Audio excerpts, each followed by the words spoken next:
Hello बच्चों।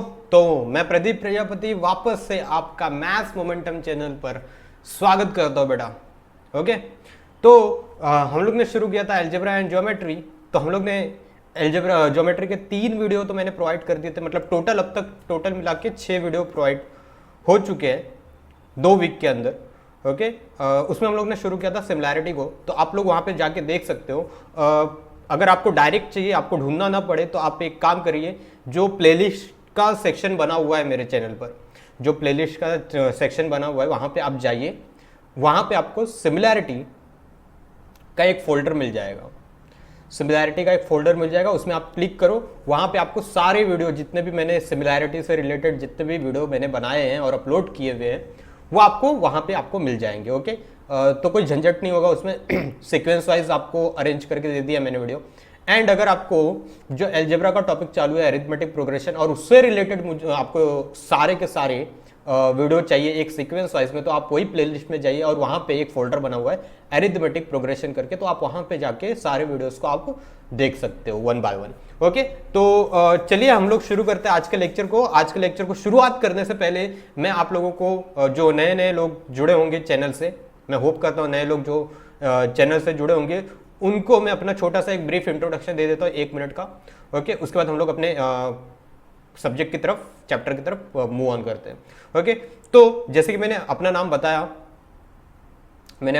बेटा, मेरा नाम क्या है?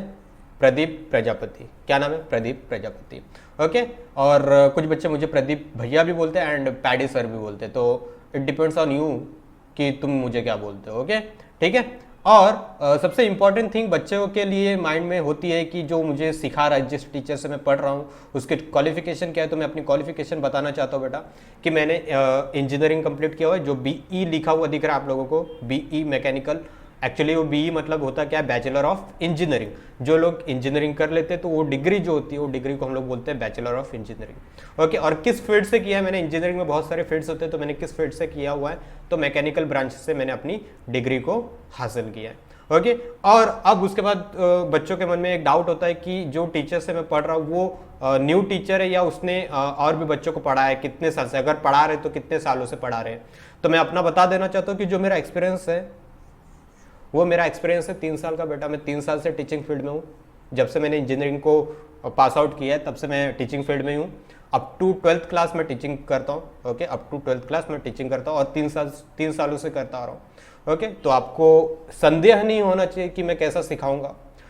काफ़ी हैवीली रिस्पॉन्स मिला हुआ है मुझे बच्चों की तरफ से, इसलिए मैं यूट्यूब पर भी मैंने आना डिसाइडेड किया। बिकॉज कुछ बच्चे हैं जो गलत टीचर के हाथ में लग जाते हैं, तो उनको क्वालिटी एजुकेशन नहीं मिल पाती है उन बच्चों को। तो उनको भी पढ़ने का तो पूरा हक है, बट उनके घर में कोई फाइनेंशियल प्रॉब्लम होती है, कुछ प्रॉब्लम होती है, जिनकी वजह से वो ऐसे टीचर के हाथ में चले जाते हैं जो एक्चुअली में वो टीचर क्या करता है, उनकी ज़िंदगी बर्बाद करके रख देता है। ऐसा नहीं है कि सारे टीचर्स अच्छे बेटा, कुछ अच्छे हैं कुछ बुरे हैं। ओके। तो वो आपको डिसाइड करना है कि आपके लिए कौन अच्छा टीचर है और आपके लिए कौन बुरा टीचर है, वो आपको डिसाइड करना होगा।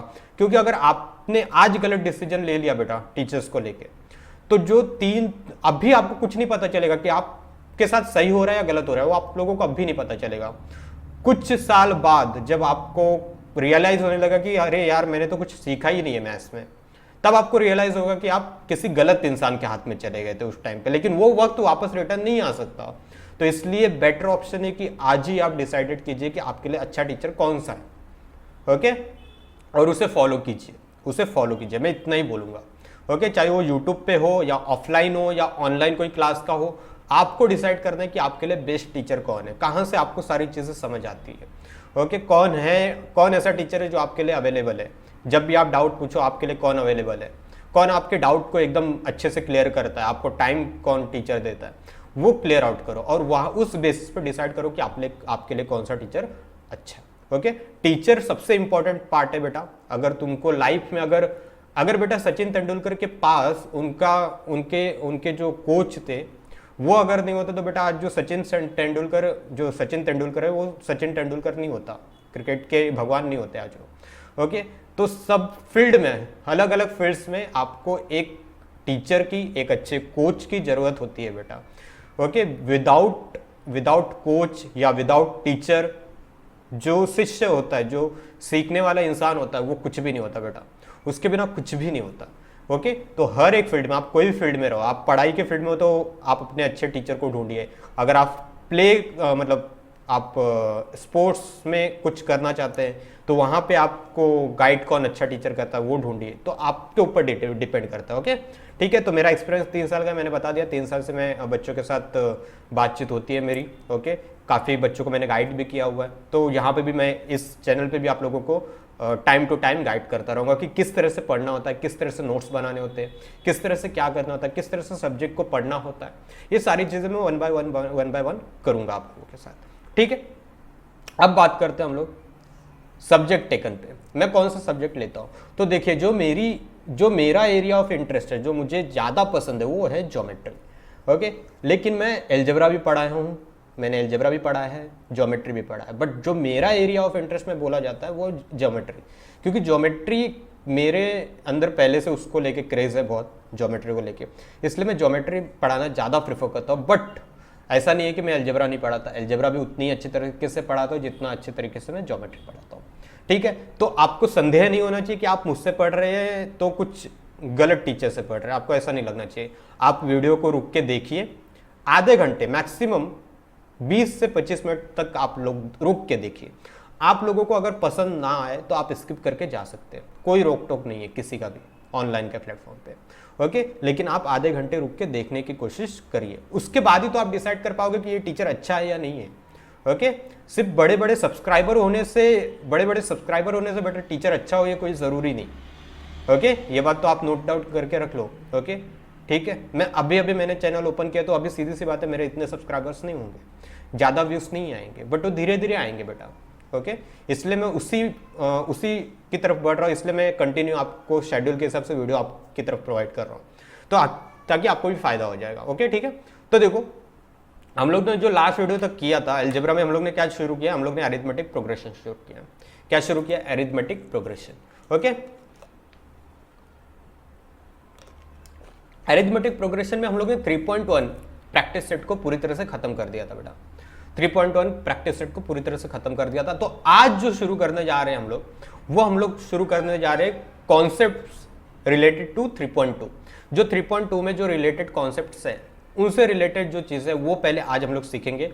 हार्डली 15 मिनट हम लोग पहले वो सीखेंगे, उसके बाद हम लोग जंप करेंगे 3.2 एक्सरसाइज की तरफ। ठीक है, ठीक है। चलो शुरू करते हैं हम लोग। तो आज जो टॉपिक मुझे पढ़ना है बेटा, वो मुझे पढ़ना है nth टर्म। बेटा ये NTH नहीं लिखा हुआ है, ये एक्चुअली सॉफ्टवेयर में वो NTH जो है वो ऊपर नहीं जा रहा था। ओके, तो एक्चुअली ये ऐसे होगा, मैं पहले ही बता देता हूँ, NTH होगा। ओके, nth जैसे कि तुम लोग बोलते हो ना, फर्स्ट, सेकेंड, थर्ड, फोर्थ में देखो, फोर्थ को कैसे लिखते हो तुम लोग, फोर्थ को कैसे लिखते हो, 4 and TH लिखते हो। वैसे ये क्या है? nth। क्या है? nth मतलब क्या? nवां term, nth term, n term, first term, second term, third term, वैसे ही कौन सा टर्म? nth term. वो क्या होता है वो सब बात करेंगे हम लोग। ठीक है, तो इसको ध्यान रखना कि ये क्या है बेटा, एक्चुअली में ये n ऊपर पावर में क्या है? TH है। ओके, ठीक है, शुरू करते हैं हम लोग।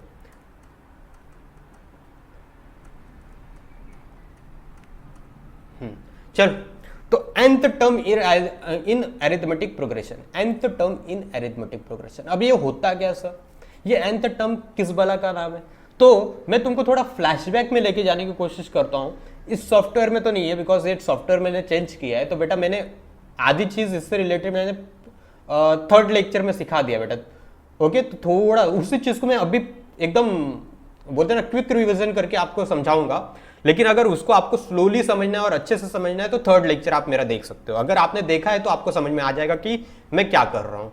ओके, थर्ड लेक्चर मैंने जो a + d, a + 2d, a + 3d, a + 4d कैसे आया, ये मैंने थर्ड लेक्चर में एक्सप्लेन किया था। ओके, तो आपने अगर वो वीडियो देखा है तो बेटा आपको समझ में आ जाएगा कि मैं अभी क्या बता रहा हूँ। लेकिन अगर आपने वो वीडियो नहीं देखा है तो मैं थोड़ा फास्ट फॉरवर्ड में समझाने की कोशिश करूंगा, लेकिन अगर आपको समझ में आ गया फास्ट फॉरवर्ड में तो आपको थर्ड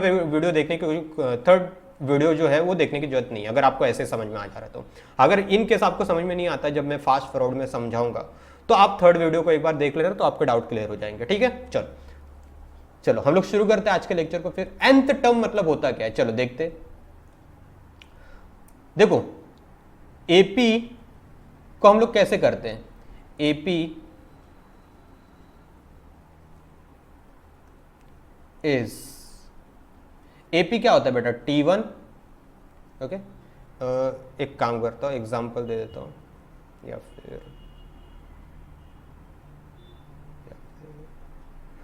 ठीक है रहने दो।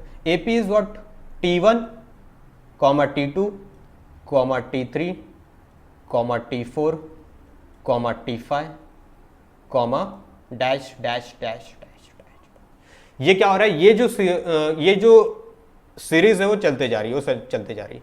एक्चुअली में ये क्या है, ये एपी है, मैंने ऐसा ऑलरेडी तुमको बोल दिया। ये क्या है, एपी है। एपी है मतलब क्या, इनके जो कॉन्जिक्यूटिव टर्म्स रहेंगे, एपी है मतलब क्या, इनके जो कॉन्जिक्यूटिव टर्म्स रहेंगे उनका हर एक कॉन्जिक्यूटिव टर्म्स के बीच का डिफरेंस क्या आएगा, कांस्टेंट आएगा। मतलब जितना T2 माइनस T1 आएगा उतना ही T3 माइनस T2 आएगा, उतना ही T4 माइनस T3 आएगा, उतना ही T5 माइनस T4 आएगा। समझ में आया बेटा बात, कि जितने भी कॉन्जिक्यूटिव टर्म्स रहेंगे उनके बीच का जो डिफरेंस होगा वो क्या होगा, कांस्टेंट होगा। यही तो होता है एपी का मतलब। दैट मींस, ध्यान से देखना बेटा, इसलिए मैं क्या बोल सकता हूं बेटा, देखो इसलिए मैं क्या बोल सकता हूं, एक मिनट, मैंने ऐसा लिख के तुमको दिखाया था, याद होगा तो, T2 minus T1, T3 minus T2, बराबर।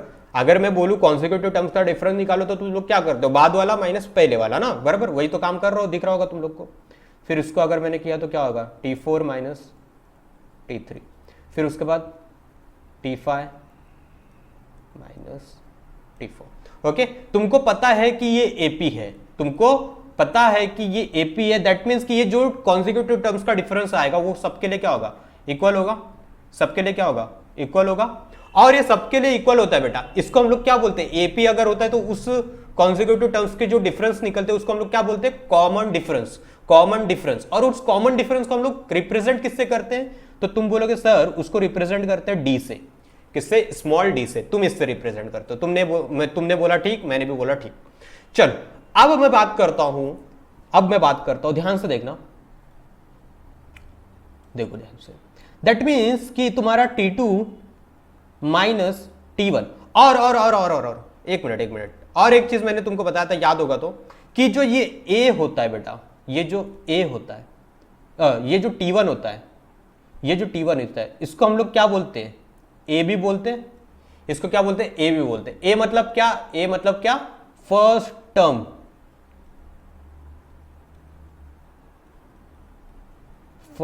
Term, of AP, that is T1। पहला टर्म कौन है, T1, और ये किसके बराबर होगा, A के बराबर होगा। किसके बराबर होगा, A के बराबर। तो मतलब क्या, T1 को हम लोग क्या बोल सकते हैं, A भी बोल सकते हैं, T1 को हम लोग A भी बोल सकते हैं। ये बात क्लियर होगा। चलो अब आ जाओ अपने पिक्चर पे।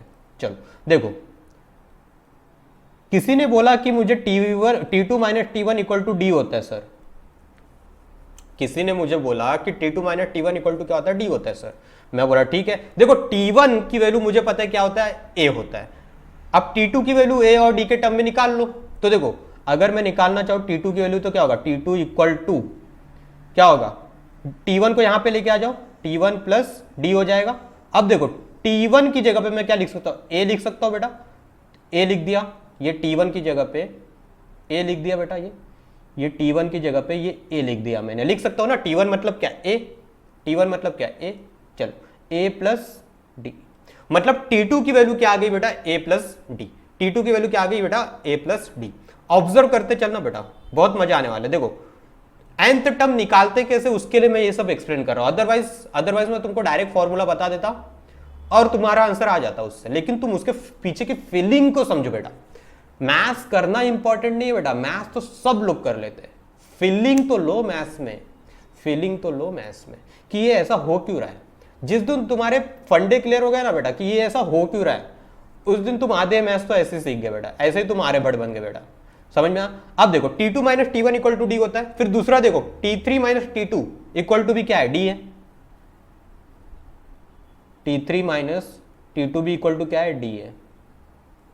अगर मैं बोलूं T3 का निकालो वैल्यू, देखो ये जो मैं एरो लगा रहा हूं ना बेटा, ये इसको हम लोग बोलते हैं इम्प्लाइज दैट। ओके तो इसका मतलब क्या, ये जो जितना पोर्शन ये रहेगा ना पूरा का पूरा हम लोग आगे लिख सकते हैं, आगे की तरफ लिख सकते हैं। तुम लोग क्या करते हो अभी, तुम लोग नीचे लिखते जाते हो, तुम लोग क्या करते हो नीचे लिखते जाते हो। इन केस अगर तुमको आगे की तरफ लिखना है तो तुम क्या करो, ये इंप्लाइज दैट का साइन लगा दो, इंप्लाइज दैट का साइन लगा के ये पूरा का पूरा इस तरफ का चीज तुम यहाँ पे कॉपी कर सकते हो, मतलब उसको आगे की तरफ बढ़ा सकते हो, तुम ऐसा कर सकते हो। समझ में आया? तो सोचना मत कि ये कौन सा साइन है, इक्वल साइन समझेंगे आधे लोग तो देखो मैं पूरा का पूरा इधर कॉपी कर रहा हूं, मतलब क्या T3 इस तरफ रखा मैंने, T2 माइनस इस तरफ लेके आ जाओ D की तरफ, तो क्या हो जाएगा प्लस हो जाएगा, मतलब T2 प्लस में हो गया और ये प्लस D तो है ही। ओके अब देखो T2 की वैल्यू क्या आई थी बेटा, T2 की वैल्यू ध्यान से यहां पे चेकआउट करो, ये देखो T2 की वैल्यू क्या आई है बेटा A प्लस डी, T2 की वैल्यू क्या आई है A प्लस डी, तो T2 की जगह पे मैं क्या रखूंगा A प्लस डी। तो ध्यान से देखो T2 की जगह पे मैंने क्या रख दिया A प्लस डी, कहां पे रखा मैंने T2 की जगह पे, कहां पे रखा मैंने T2 की जगह पे, ये T2 और ये T2 की जगह पे A प्लस डी। उसके अलावा क्या बचा, प्लस डी तो बचे ही है ना बेटा, तो यहाँ पे क्या हो जाएगा प्लस डी, तो ये वैल्यू क्या हो जाएगी बेटा A plus two D, A plus two D. ये किसकी वैल्यू आई है, T3 की आई है बेटा, किसकी आई है T3 की। ओके चलो अब आगे की तरफ चले, देखो अब आगे भी ऐसे ही करो, T4 माइनस T3। देखो ये जो कॉन्सेप्ट जिसको समझ में आ गया बेटा, जिसने मेरा थर्ड लेक्चर देखा है उसको पता है ये कैसे किया है, तो वो आगे स्किप करके देख सकता है बेटा, स्किप करके देख सकता है, क्योंकि वही चीज मैं एक्सप्लेन कर रहा हूं फटाफट जो उस टाइम पे किया था मैंने। T4 minus T3 equal to क्या है D है, इंप्लाइज T4 की वैल्यू निकालो, T4 की वैल्यू क्या होगी T3 plus D, T3 plus D. T3 की वैल्यू देखो क्या है, A प्लस टू डी निकाला है मैंने, T3 की वैल्यू क्या है A प्लस टू डी, और प्लस में D तो बच ही रहा है, तो मतलब टोटल मिला के कितना आ गया A plus three D. Okay ये T3 रहा, और ये T3 की जगह पे मैंने क्या कर दिया बेटा A प्लस टू डी कर दिया। अब वैसे एक और निकाल लो बेटा, एक और निकाल लो ना, तुम्हारे मन की शंकाएं दूर होंगी बेटा। T5 minus T4 equal to D, तो T5 की वैल्यू निकालो, T5 इक्वल टू क्या होगा T4 plus D equal to, T4 की वैल्यू देखो कितनी आ रही है A plus three D. Okay T4 की जगह पे प्लस डी तो बचे ही ना बेटा, उसको ऐसा रखते हैं, तो क्या आ रहा है answer A plus four D. ठीक है चलो, तो ये देखो T4 की जगह पे मैंने क्या रखा A प्लस थ्री डी। इतनी बातें क्लियर है बेटा, इतनी बातें क्लियर है। अब मैं इसको थोड़ा सा, ये सारी चीज़ों को मैं इसमें डाल देता हूँ, बॉक्स में डालता हूँ हाईलाइट करने के लिए।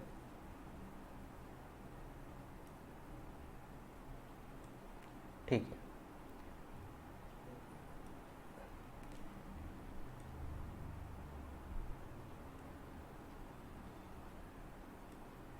Sorry, okay wait a second.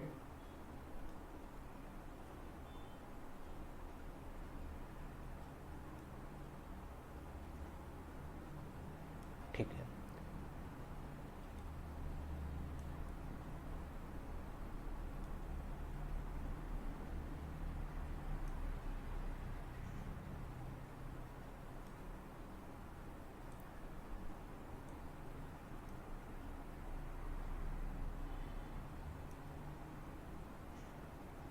Okay तो ध्यान से अगर तुम लोग ऑब्जर्व करोगे तो T2 की वैल्यू क्या आ गई है बेटा, T2 की वैल्यू आ गई है A प्लस डी, T3 की वैल्यू क्या आ गई है A plus two D, T4 की वैल्यू क्या आ गई है A plus three D, T5 की वैल्यू क्या आ गई है A plus four D. Okay अच्छा ये T2 T3 T4 T5 है क्या, T2 T3 T4 T5 है क्या, तो ये तुमको बताता है कि सेकंड नंबर पे, जैसे कि ये T2 क्या बता रहा है, T2 क्या बता रहा है वो देखो ध्यान से, ये T2 क्या बताता है बेटा, ये T2 बताता है कि तुम्हारा जो AP दिया गया है, ये जो AP दिया गया है उसमें सेकेंड टर्म क्या आने वाला है, उसमें सेकेंड टर्म कौन आएगा, सेकेंड टर्म बताएगा। T2 मतलब क्या, second term, second term of AP, जो AP तुम्हारा रहेगा बेटा उसमें सेकेंड टर्म क्या है वो तुमको ये बताएगा। उसके बाद ये T3 क्या बताएगा बेटा, थर्ड टर्म, क्या बताएगा थर्ड टर्म। वैसे ये T4 क्या बताएगा, फोर्थ टर्म, और ये T5 क्या बताएगा, T5 क्या बताएगा fifth term. Fifth term. Okay, T2 क्या बता रहा है, सेकेंड टर्म, T3 क्या बता रहा है, थर्ड टर्म, T4 क्या बता रहा है, फोर्थ टर्म, T5 क्या बता रहा है, fifth term, and so on चलते जाएगा। T6 रहेगा तो सिक्स टर्म, सेवेंथ वाला टर्म रहेगा तो T7 दिखाएगा, T8 लिखा रहेगा तो एट टर्म, T9 रहेगा तो नाइन्थ टर्म, 10 रहेगा, T10 रहेगा तो 10th टर्म, 11 रहेगा तो 11th टर्म, एंड तो सो ऑन चलते जाएगा। ओके, ये बात क्लियर है बेटा यहां तक। लेकिन एक बात बताओ बेटा, ये सीरीज को मैंने एंड कर दिया क्या T5 पे ही? ये जो सीरीज मैंने लिखा है बेटा, ये वाली सीरीज, ये जो सीरीज मैंने लिखा है बेटा, ये इसको मैंने क्या T5 पे एंड कर दिया क्या? मतलब मैंने बोला कि ये T5 तक ही है, तुम बोलोगे नहीं सर, तूने बोला नहीं, मैंने बोला हाँ, नहीं एंड किया है मैंने तो डॉट डॉट लगाया ना आगे, मतलब ये अनंत तक चलते जा रहा है, ये चलते जा रहा है।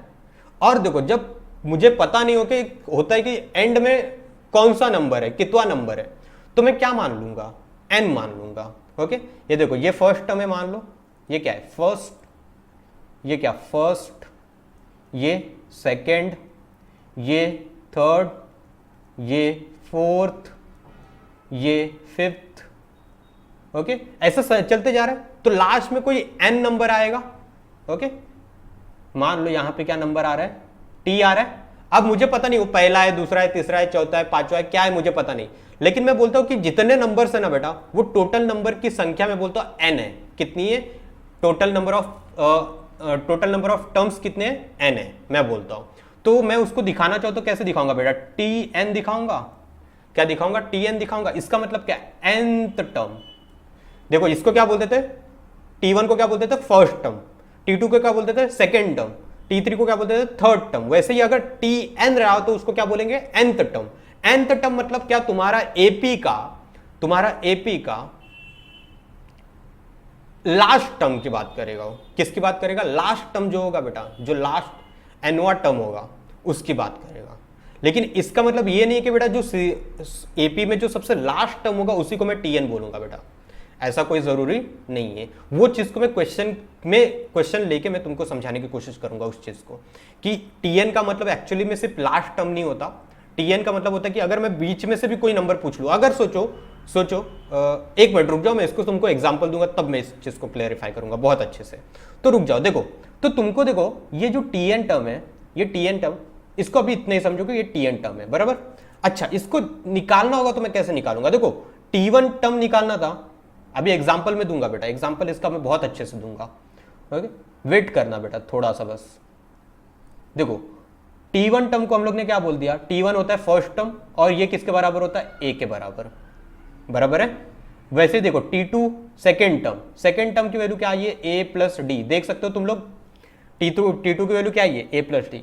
T3 की वैल्यू देखो क्या आई है? A प्लस 2D आई है। तुम लोग ऑब्जर्व कर पा रहे हो, देख पा रहे हो? T3 की वैल्यू क्या आई है? T4 और A प्लस 2D। उसके बाद अगर T4 की वैल्यू निकाल रहे हैं तो क्या आ रहा है? A plus 3D। और T5 की वैल्यू ऐसे निकाल रहे हैं तो कितनी आ रही है? A plus 4D। इसको थोड़ा सा ऊपर करता हूं ताकि तुमको अच्छे से दिखे। ओके, T1 की वैल्यू A, T2 की value A plus D, T3 की value A plus 2D, T4 की value A plus 3D, T5 की वैल्यू A प्लस 4D। अच्छा, तुम एक चीज ऑब्जर्व कर पा रहे हो क्या बेटा? एक चीज ऑब्जर्व कर पा रहे हो क्या बेटा? यहां पे तुम ऑब्जर्व कर पा रहे हो, यहां पे भी A है, A है, A है, A है, A है, सब जगह A तो है ही। यहां पे भी प्लस है, प्लस है, प्लस है, प्लस है, यहां पे भी बेटा प्लस है। कैसे वो दिखाऊंगा मैं, बाद में दिखाऊंगा, रुको। यहां पे देखो D है, D है, D है, D है बेटा, यहां पे भी ना D है, वो दिखाऊंगा, तुमको दिखाऊंगा मैं।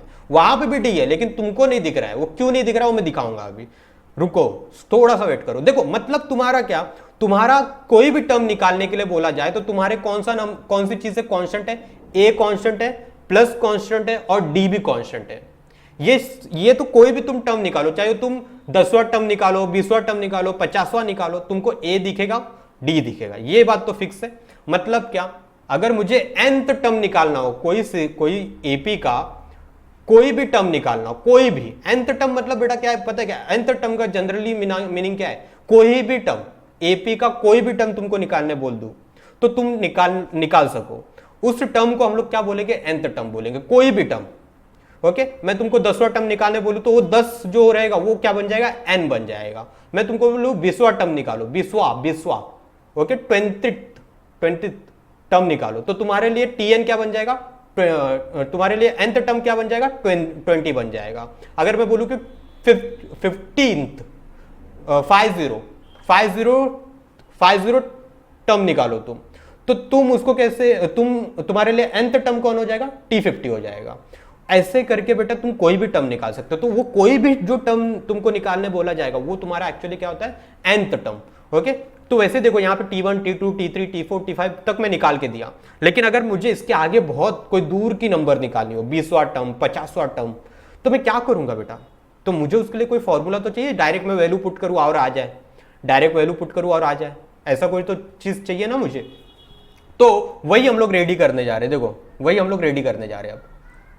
तो तुम लोग को ऑब्जर्व कर पाए बेटा कि जितनी भी चीजें बन रही है, जितने भी टर्म्स बन रहे हैं, सब में चीज क्या कॉमन है। अगर मैं बोलूं कि nth टर्म के लिए मुझे फॉर्मूला बनाना है, तो तुमने जितने भी t1 t2 t3 t4 जितनी भी चीजें बनाई, सब में क्या कॉमन था बेटा, सब जगह मुझे क्या दिख रहा था, a दिख रहा था, प्लस दिख रहा था, d दिख रहा था, a दिख रहा था, प्लस दिख रहा था, d दिख रहा था। ये बात ठीक है, ये तुमने भी ऑब्जर्व किया रहेगा बेटा। सिर्फ चेंज क्या हो रहा था बेटा, सिर्फ चेंज क्या हो रहा था, इसको मैं हटाने की कोशिश करता हूं, 1 मिनट रुक जाओ, ये जो रेड बनाया था उसको हटा देता हूं, नहीं तो समझाने में दिक्कत हो जाएगा। ओके ठीक है, तो ऑब्जर्व करो, मुझे कोई भी चीज़ बनाना था, तो कोई भी टर्म के लिए मेरा क्या कांस्टेंट था, tn अगर मुझे निकालना तो tn में क्या कांस्टेंट है, a कांस्टेंट है, प्लस कांस्टेंट है, और एक d कांस्टेंट है। ये तो सब जगह मुझे देखने मिल रहा है, कोई भी t1 निकाला, t2 निकाला, t3 निकाला, t4 निकाला, t5 निकाला, किसी में भी a दिख रहा है, प्लस दिख रहा है, d दिख रहा है। लेकिन तुम एक चीज ऑब्जर्व कर पा रहे हो बेटा, एक चीज ऑब्जर्व कर पा रहे हो बेटा कि तुम्हारा सिर्फ यहां का नंबर चेंज हो रहा है। देखो यहां पे कुछ नहीं, मतलब यहां पे क्या है 1, यहां पे देखो 2, देखो ये 1 हो रहा है, ये 2 हो रहा है, ये 3 हो रहा है, ये 4 हो रहा है। मुझे पता चल गया कि सर ये नंबर चल रहा है 1 2 3 4 5, लेकिन एक चीज ऑब्जर्व भी तो किधर करो, किधर 1 लगाओ, किधर 2 लगाओ, किधर 3 लगाओ, किधर 4 लगाओ, ये भी तो ऑब्जर्व करना है बेटा। तो ये ऑब्जर्व करो, देखो अब वो ऑब्जर्व करो, देखो फॉर्मूला तुम्हारा आंखों के सामने रेडी रहेगा।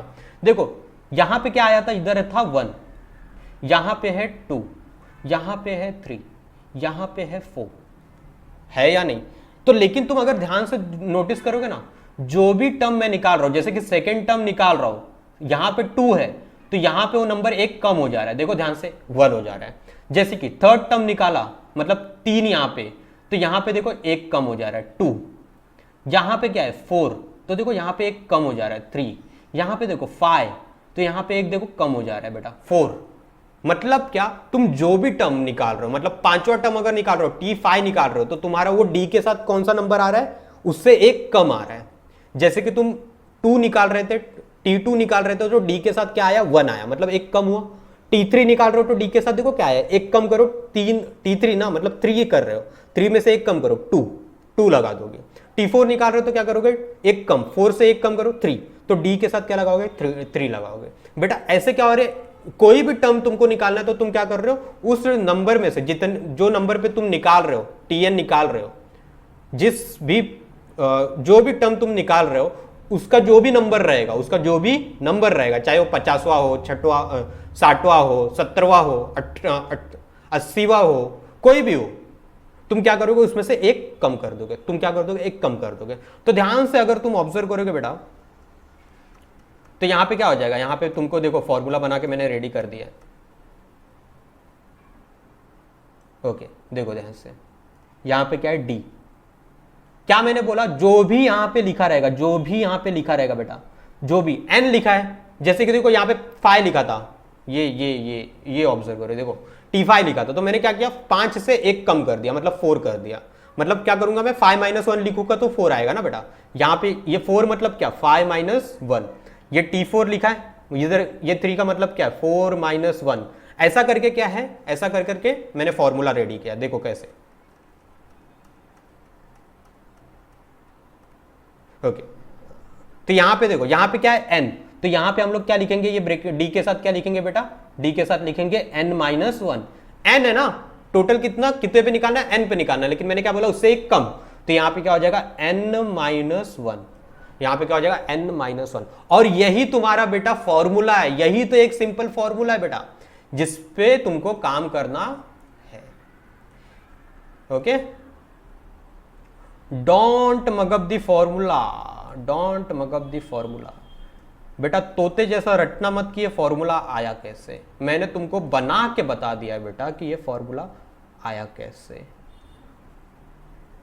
और यही तुमको एक फॉर्मूला याद रखना है सेकेंड एक्सरसाइज के लिए। ओके, तो मैं यहां पे लिख देता हूं रट्टा मार, रट्टा मार, that is remember this. Okay, रट्टा मार के रख ले ये फॉर्मूले को, लेकिन ये भी समझना बहुत जरूरी था, ये भी समझना जरूरी था कि ये फॉर्मूला आया कैसे। अच्छा, अब इसकी तुमको थोड़ी सी फील दिलाने के लिए ना, इस फॉर्मूले की थोड़ी सी फीलिंग दिलाने के लिए मैं क्या करता हूं, क्वेश्चंस एग्जांपल देता हूं मैं अपनी तरफ से। ओके, डायरेक्ट मैं 3.2 पे जंप नहीं करूंगा, मैं कुछ एग्जांपल तुमको देता हूं ताकि तुमको इस चीज की ना पूरी फ्री फीलिंग आ जाए बेटा कि एक मतलब तो आप इतना टाइम से जो बड़बड़ कर रहे हो उसका मतलब है क्या। ओके, मुझे पता है जो मैंने बड़बड़ किया उसमें से 50, 60, 70% गया होगा आप लोगों के दिमाग में, क्योंकि मैं end term, two second term, first term, ऐसे टर्म में बात कर रहा हूँ, ऐसे टोन में बात कर रहा हूँ। तो ये सब चीजें ना दिमाग बच्चों को जल्दी समझ नहीं आती। तो अब मैं क्या करता हूँ, इसको फीलिंग दिलाने के लिए, इसकी फीलिंग दिलाने के लिए आप लोगों को क्या करता हूँ, एग्जाम्पल देता हूँ मैं, तब देखो आप लोगों को कितना मजा आएगा।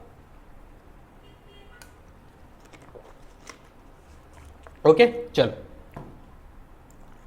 चलो, तो तुमको समझ में आ गया बेटा फॉर्मूला कैसे रेडी हुआ, तुमको समझ में आ गया बेटा फॉर्मूला कैसे रेडी हुआ। इवन मैं बोलता हूं ये रट्टा मारने की भी जरूरत नहीं है बेटा, ये फॉर्मूला रट्टा मारने की भी जरूरत नहीं है, मैंने ट्रिक तो बताया। देखो अभी 2-3 क्वेश्चन तुमको सॉल्व करवाऊंगा ना एग्जांपल के तौर पे, देखो तुमको ये फॉर्मूला रेडी अब भी क्या अब भी नहीं हो गया ना याद, तो भूल जाओ, मेरा नाम बदल देना बेटा, मेरा नाम बदल देना बेटा, समझ में आ गया। चल चलो एग्जाम्पल में देने की कोशिश करता हूं, मैं एग्जाम्पल देने की कोशिश करता हूं अपनी तरफ से।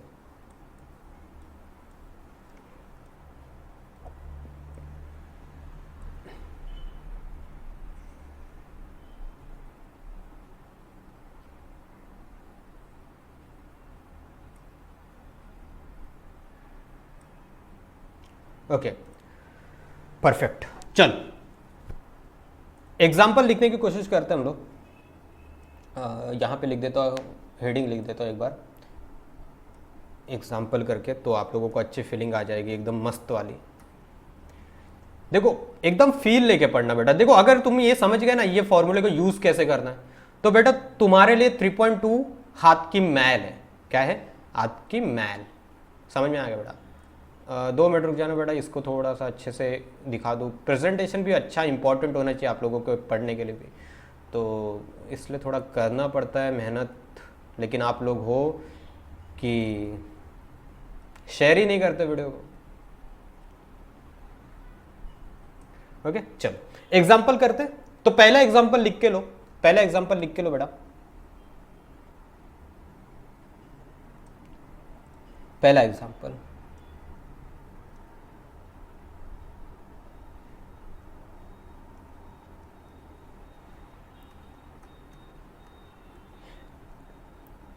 AP is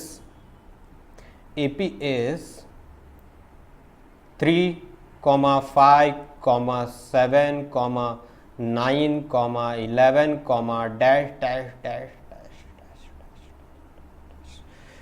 ओके ठीक है। अब ये मैंने एक AP लिख दिया, ये क्या है बेटा? AP है, ऐसा मैं बोल दिया हूं। फाइंड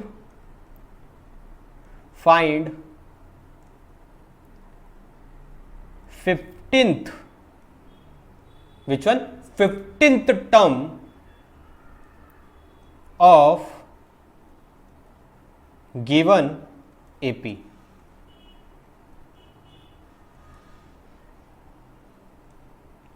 मैंने क्या लिखा है? क्वेश्चन पढ़ा क्या तुम लोग ने? क्वेश्चन को समझ गया क्या तुम लोग को? क्वेश्चन समझो पहले। देखो क्या मैंने लिखा है क्वेश्चन में, देखो क्या बोला मैंने? AP है। क्या AP है? ये 3, 5, 7, 9, 11 dot dot dot dot dot. Okay ये तुम्हारा AP है, मैंने ऑलरेडी बोल दिया है, तो तुमको ये चेक करने की जरूरत नहीं है कि ये AP है या नहीं, तुमको चेक करने की जरूरत बिल्कुल नहीं है। समझ में आया? क्योंकि AP दे दिया है, बोल दिया है, इसलिए चेक करने की जरूरत नहीं है। उसके बाद आगे क्या बोल रहा है, find 15th term of given AP, जो तुमको एपी दिया गया उसका 15वां टर्म निकालो। कितवा? 15वां। ओके, जैसे कि ओके देखो, जैसे कि ये कौन सा टर्म है, ये फर्स्ट है, ये कौन है, सेकंड, थर्ड, फोर्थ, फिफ्थ, ऐसे ये आगे चलते जाएगा, तो इधर कहीं पे 15वां टर्म आएगा। कितवा? 15वां। तो 15वां टर्म है क्या वैल्यू, वो तुमको निकालना है कि उसकी वैल्यू क्या है। जैसे कि देखो, अब ये मत बोलना सर 15वां टर्म मतलब 15 वैल्यू रहेगी उसकी, ऐसे तो मैं 100वां बोलूंगा, 100वां टर्म निकालो तो तुम बोलोगे सर उसका तो वैल्यू 100 रहेगा, तो इतना मारूंगा बेटा। जैसे कि देखो, मतलब ऐसे दिमाग में बच्चे को ख्याल आते हैं 15वां टर्म है मतलब सर वो 15 रहेगा ना, नहीं बेटा, 15वें टर्म पे, 15वीं जगह पे। जैसे कि देखो, इसको मैं फील करवाता हूँ, एक 2 मिनट रुक जाओ, इसको फील करवाता हूँ। देखो, जैसे कि देखो एक एग्जांपल अगर मैं दूं, मेरे पास ये एक जगह है, यहाँ पे एक जगह है, 3 4 5 6 7 8। ओके, मैंने 8 जगह बना के रखी है। कितनी? 8 जगह बना के रखी है। 8 सीट है, 8 कितने सीट है। अब मैं क्या करता हूं, मैं तुमको बोलता हूं कि यहां पे तुमको नंबर को अरेंज करना है, लेकिन नंबर क्या होने चाहिए, जो नंबर तुम रखोगे इसके ऊपर वो मल्टीपल ऑफ 4 होने चाहिए। वो नंबर क्या होने चाहिए, मल्टीपल ऑफ 4 होने चाहिए। मतलब क्या, 4 के मल्टीपल होने चाहिए, मतलब क्या, 4 के टेबल में आने चाहिए। तुमको ये 8 जगह जो मैंने बना के दिया है, ये 8 जगह पे तुमको नंबर को डालना है, लेकिन वो नंबर क्या होने चाहिए, मल्टीपल ऑफ 4 होने चाहिए। मतलब क्या, वो 4 के टेबल में आने वाले नंबर होने चाहिए। क्या होने चाहिए, 4 के टेबल में आने वाले। तो तुम बोलोगे सर 4 के टेबल में तो ये आते हैं, तो ये 4 के टेबल में आने वाले सर ये 4 है, 8 है, तो मैं सर रख देता हूं ना। देखो, यहां पे मैं 4 लिख देता हूं, यहां पे मैं 8 लिख देता हूं, यहां पे 12 लिख देता हूं, यहां पे 16 लिख देता हूं, यहां पे 20। सर टेबल ही तो लिखना है, लिख दिया ना मैंने बोला सही, सही काम किया तूने पूरा अरेंजमेंट करके। लेकिन अब मुझे ये बता, जो 5वें 5th पोजीशन पे जो बैठा है उसकी वैल्यू क्या है। ओके, मैंने तुमको क्या पूछा, मैंने तो अरेंज कर दिया ना नंबर, मैंने नंबर अरेंज कर दिया।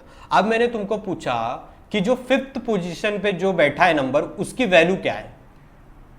ओके, मैंने क्या पूछा, जो 5th पोजीशन पे बैठा है उसकी नंबर वैल्यू क्या है।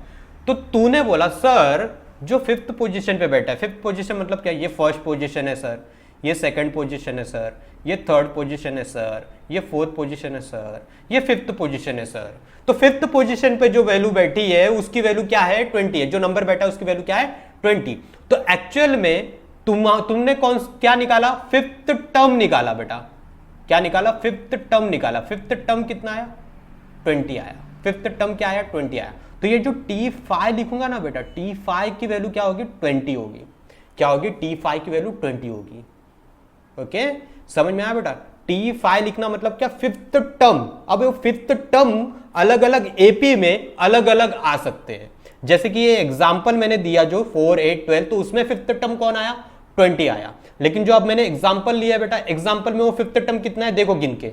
5th टर्म कौन है, 1 2 3 4 5। 5th टर्म क्या आया, 11 आया। तो अलग अलग एपी में 5th टर्म कुछ भी हो सकता है। समझ में आया बेटा बात। तो तुम समझो कि 5th टर्म बोला और वैल्यू बोला, तो दोनों में डिफरेंस क्या होता है। तो पहली बात तो देखो, 5th टर्म बोला मैंने मतलब क्या, कि उस 5th पोजीशन पे कभी भी ऐसा बोला जाए कि 5th टर्म निकालो, या 17th टर्म निकालो, या 30वां टर्म निकालो, या 40वां टर्म निकालो, तो तुम समझ जाना कि बेटा वो 40वां जो टर्म बोला वो उसकी वैल्यू 40 नहीं होगी बेटा, वो कुछ भी हो सकती है। वो तुमको निकालनी है। वो 40वें पोजीशन पे कौन सा नंबर आएगा वो तुमको निकालना है। समझ में आया बेटा बात, क्लियर है ये पिक्चर। कि बेटा मैंने अगर बोला, ये एग्जांपल में मैंने क्या बोला है कि 15वां टर्म निकालो, क्या निकालो, 15th टर्म निकालो, 15th टर्म निकालो।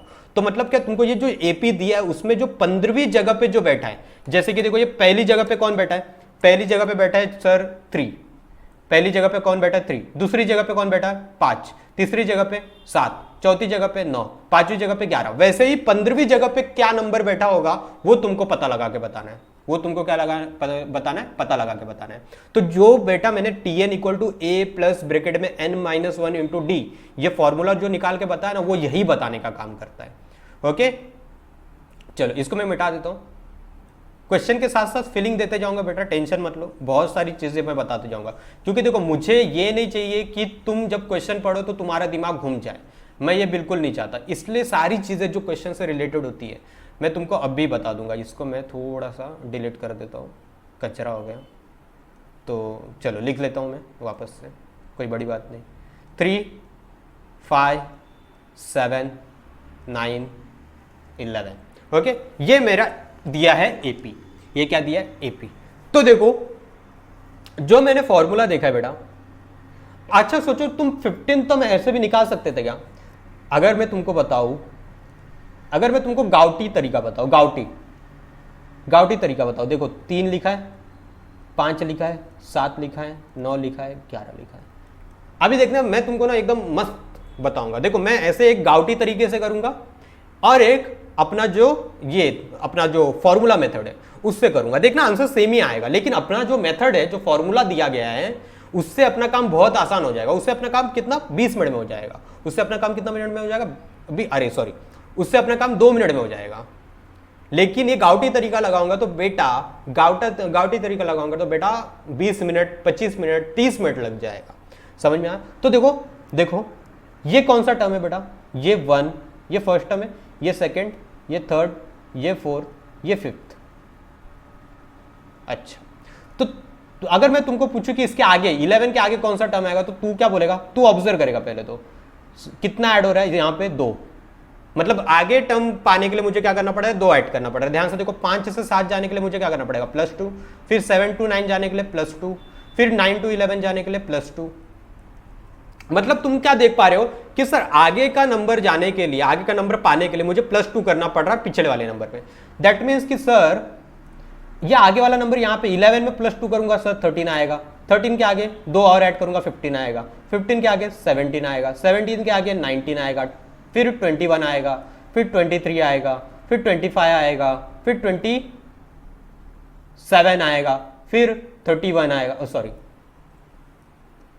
29 आएगा, फिर 31 आएगा, फिर 33 आएगा, फिर 35 आएगा, फिर 37 आएगा। कितने हो गए? कितने टर्म निकाल लिए? देखते, चेकआउट करते। चलो, ये 6 टर्म है, ये 7th, ये 8, ये 9, ये 10, ये 11, ये 12, ये 13, ये 14, ये 15, ये 16, ये 17, ये 18। मैंने 18 तक बनाया। ये आगे चलते जाएगा बेटा, ये आगे चलते जाएगा। लेकिन तुमको क्या पूछा है? तुमको पूछा है कि find 15th term of given AP. जो तुमको एपी दिया है बेटा, उसका कौन सा टर्म निकालना है जो 15वें पोजीशन पे है। तो 15वें पोजीशन पे कौन है बेटा? 15वें पोजीशन पे कौन है? ध्यान से देखो, 15वें पोजीशन पे कौन है? 31। तो मतलब इसका आंसर क्या आएगा बेटा? 15th term of given AP कौन है? 31। कौन है? 31। ओके, तो तुमको ये मैंने गाउटी मेथड बताया। ये कैसे करना है कि तुम पहले पहचानो कि तुमको कितना ऐड करना पड़ रहा है। अगर तुमको आगे वाला नंबर चाहिए तो पीछे वाले नंबर पे कितना ऐड करना पड़ रहा है। तो क्या करो, वैसे वैसे ऐड करते जाओ, तुमको नंबर मिलते जाएंगे आगे के, बराबर। अब देखो, अब जो मैंने फॉर्मूला बहुत मेहनत से बनाना सिखाया है, Tn equal to a plus n bracket में n-1 इंटू डी, उसको यूज करके देखो मैं 2 मिनट में निकाल के बताएगा। 2 मिनट भी नहीं, 1 मिनट लगेगा बेटा, 1 मिनट लगेगा। देखो कैसे, देखो कैसे, देखो मजा आएगा बेटा, बहुत बहुत मजा आएगा, तगड़ा वाला मेथड, मजा आएगा। देखो मैं सॉल्यूशन करता हूं, इसका सॉल्यूशन करता हूं।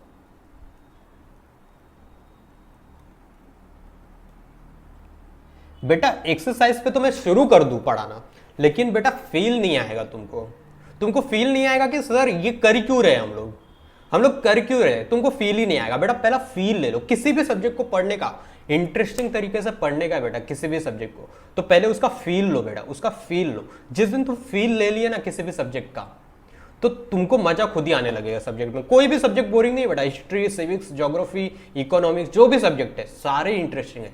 बट ये बात है कि तुमको फील नहीं होता है वो सब्जेक्ट को लेके, वो सब्जेक्ट को लेके फील नहीं होता बेटा, इसलिए तुमको मजा नहीं आता वो सब्जेक्ट में। चलो सॉल्यूशन करते। तो देखो ध्यान से, अगर मैं बात करूं, जो भी मेरा फॉर्मूला, मेरा फॉर्मूला है क्या, मैं वो फॉर्मूले को एक काम करता हूं, यहां पे साइड में लिख के रख देता हूं, बार बार पेजेस ऊपर नीचे ना करना पड़े। देखो मेरा फॉर्मूला क्या था, टी एन निकालने का, nth टर्म निकालने का फॉर्मूला क्या है, ए प्लस ब्रैकेट में n माइनस 1 इंटू डी। यही फॉर्मूला है मेरा, यही फॉर्मूला है मेरा। एक second,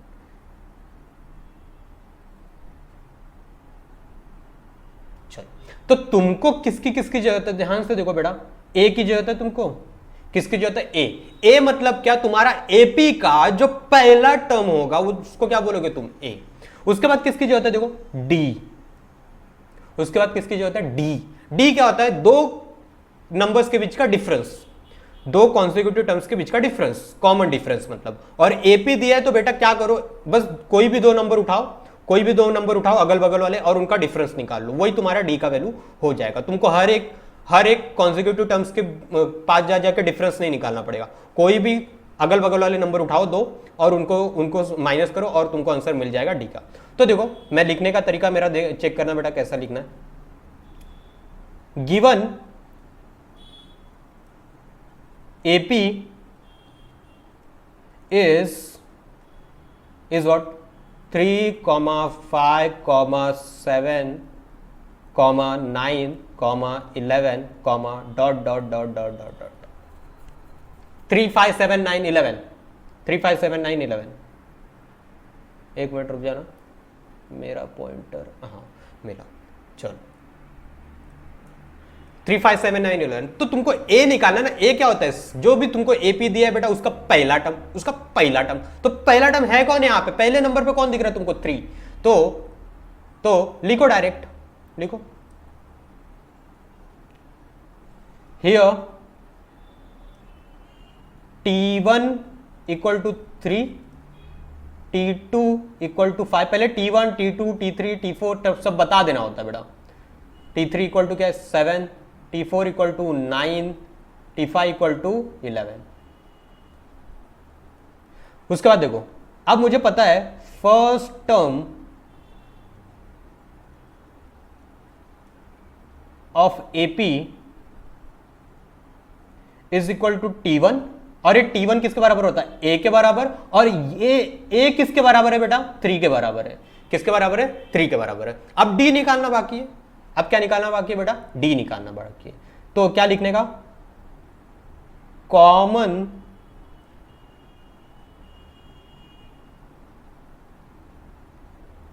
difference of AP, common difference of AP. Common difference of AP को किससे दिखाते हैं, डी से दिखाते हैं, डी। और उसको फाइंड आउट करना है तो मैंने क्या बोला, कोई भी दो अगल बगल वाले नंबर ले लो। मैं T2 T1 ले रहा हूं, T1 और T2 दोनों को माइनस कर दो। T2 की वैल्यू क्या है बेटा 5, T1 की वैल्यू क्या है बेटा 3। तो ये कितना आ गया, 5 माइनस 3 इज 2। तो तुमको डी का भी वैल्यू पता चल गया, ए का भी वैल्यू पता चल गया, बराबर है। अब ये एन क्या है सर, एन मतलब वही nth टर्म, जिस भी टर्म को तुमको निकालना बोला जाए तो वो एन की वैल्यू बन जाती है। अपने क्वेश्चन में जो मैंने एग्जांपल दिया बेटा, उसमें क्या निकालने बोल रहा है, 15th टर्म निकालने बोल रहा है। मतलब n क्या बन गया, n बन गया 15, n क्या बन गया बेटा 15। तो n की जगह पे तुम क्या रखोगे बेटा 15। तुमको 15वां टर्म निकालना है ना, तुमको क्या करना है 15वां टर्म निकालना है, तो t 15 हो जाएगा। तो फिर क्या लिखोगे तुम, लिखना बेटा क्या 15th term of given AP is Tn equal to क्या होता है, a प्लस, मैंने बोला था एक नंबर रहेगा ही, प्लस भी रहेगा ही, डी भी रहेगा ही। यहां पे क्या आ जाता है बेटा, यहां पे क्या आ जाता है, जो भी जितना भी नंबर रहेगा उसमें से क्या करना है, एक कम। मतलब n नंबर है मेरे पास, n नंबर ऑफ टर्म्स है मेरे पास, उसमें से मैं क्या करूंगा, एक कम कर दूंगा, उसमें से एक क्या कर दूंगा, कम कर दूंगा। चलो तो लेकिन यहां पे nth टर्म मतलब है कितना, 15th टर्म। मतलब n की वैल्यू क्या हो जाएगी बेटा, n की वैल्यू क्या हो जाएगी बेटा यहाँ पे 15th। मतलब क्या लिखूंगा, t n की जगह पे क्या लिखूंगा 15 इक्वल टू, ओके, a की वैल्यू कितनी आई है बेटा 3, प्लस ये जो n लिखा है बेटा यहाँ पे भी क्या लिख दूंगा 15, माइनस दिख रहा है माइनस लगाया, 1 दिख रहा है 1 लगाया। d की वैल्यू कितनी आई थी बेटा 2, डी की वैल्यू कितनी आई बेटा, कैलकुलेट किया देखो 2 इक्वल टू 3 ऐसा का ऐसे ही रहेगा, प्लस ये 14 आया इंटू 2, 3 प्लस 14 इंटू 2 क्या हो जाएगा 28, 20, एक सेकेंड ये ऐसा क्यों हो रहा है, हाँ 28 प्लस 3 क्या हो जाएगा 31। मतलब जो तुम्हारा 15th टर्म रहेगा बेटा, इस ये जो एपी तुमको इतना बड़ा दिया है उसमें जो 15th मतलब 15वीं पोजीशन पे जो रहेगा उसकी वैल्यू क्या होगी 31 होगी, उसकी वैल्यू क्या होगी बेटा 31 होगी।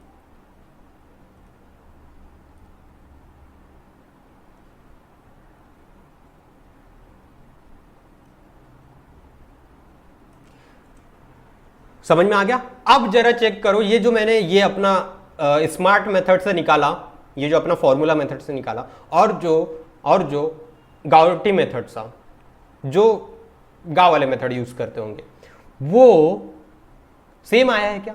अरे सर सेम आया एकदम, सर सेम आया बेटा, वही तो मैं बोलना चाहता हूं। ये फॉर्मूले की वजह से तुम्हारा क्या हो रहा है, ये फॉर्मूले की वजह से तुम्हारा काम आसान हो रहा है बेटा। यहां पे तुम्हें सिर्फ +2 करने के बाद आंसर मिल जा रहा है, लेकिन सोचो वही अगर मैंने डिफरेंस रख दिया होता 121 का, तो अगर तुमको हर एक नंबर में 121 ऐड करना पड़ता तो कितना भारी हो जाता, कितना भारी हो जाता। तुमको ये नंबर निकालने के लिए तुमको 20 मिनट लग जाते, जो मैंने इस मेथड से अपने फॉर्मूले से 2 मिनट में निकाल दिया वो तुमको 20 मिनट लग जाते। तो बेटा तुमने देख लिया, बेटा तुमने देखा कि सर जो गाउटी मेथड से लगाया था और ये दोनों सेम आ गया सर, ये तो मजबूत फॉर्मूला है सर। ऐसे सोचो मैं अगर तुमको बोलूं कि यही सीरीज का जो 100 पोजीशन पे क्या नंबर होगा, तुमको अगर मैं निकालने बोल दिया तो तुम इजीली निकाल सकते हो बेटा। 100 पोजीशन पे मैं बोल रहा हूं बेटा, 100, ये तो 15 पोजीशन के लिए तुमको ऐसे लाइन से तुम +2 करते गए। अगर सोचो तुमको यही +2 वाला चीज तुमको 100 तक लेके जाना पड़ता करने के लिए, आंसर तो तुमको उससे भी मिलता, आंसर तुमको इससे भी मिल रहा है उससे भी मिलता, लेकिन टाइम किस में ज्यादा लगता बेटा, उसमें लगता ना, क्योंकि +2 करके 100 तक मैं लेके जाता। उससे अच्छा ये फॉर्मूला बेटा दिया ना एक लाइन का, उसको सॉल्व करो बस। वहां पे अब क्या हो जाता, अब वहां पे क्या हो जाता, जो n की वैल्यू है वो कितनी हो जाती है 100 हो जाती है। n की वैल्यू क्या बता रहा है कि तुमको किस पोजीशन पे निकालना है, समझ में आया।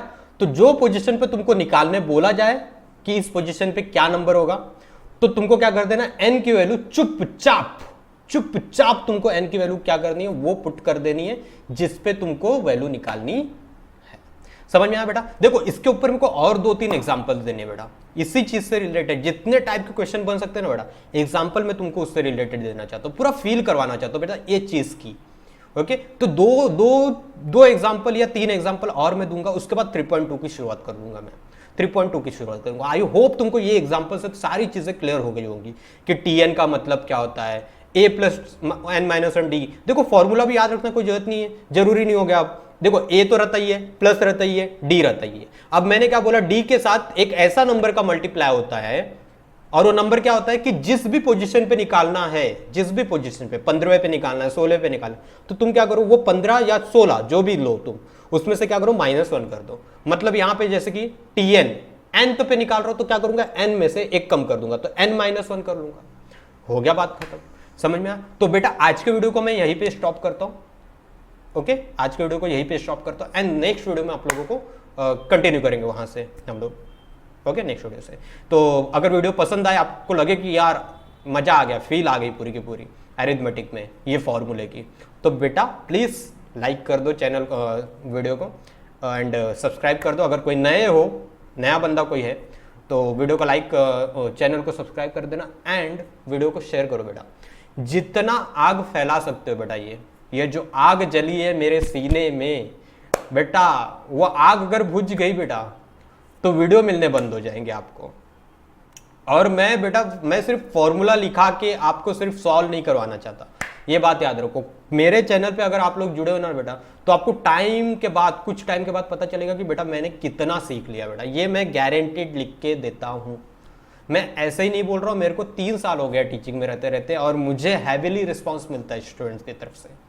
ओके तो इसलिए मैं बोल रहा हूं कि आप लोग कुछ दिन तक चैनल पे बने रहिए, तब आपको पता चलेगा कि आप नॉर्मल बच्चों से कॉन्सेप्ट के मामले में बहुत आगे निकल चुके हो, बहुत आगे निकल जाओगे तुम कॉन्सेप्ट के मामले में। आपकी कॉन्सेप्ट बहुत स्ट्रांग कर दूंगा मैं, ये मेरा पूरा का पूरा वादा है बेटा, प्रॉमिस है ये मेरा। ओके ठीक है, मिलते हैं नेक्स्ट वीडियो में, तब तक के लिए टाटा बाय बाय, ख्याल रखिए अपना, चलिए बाय।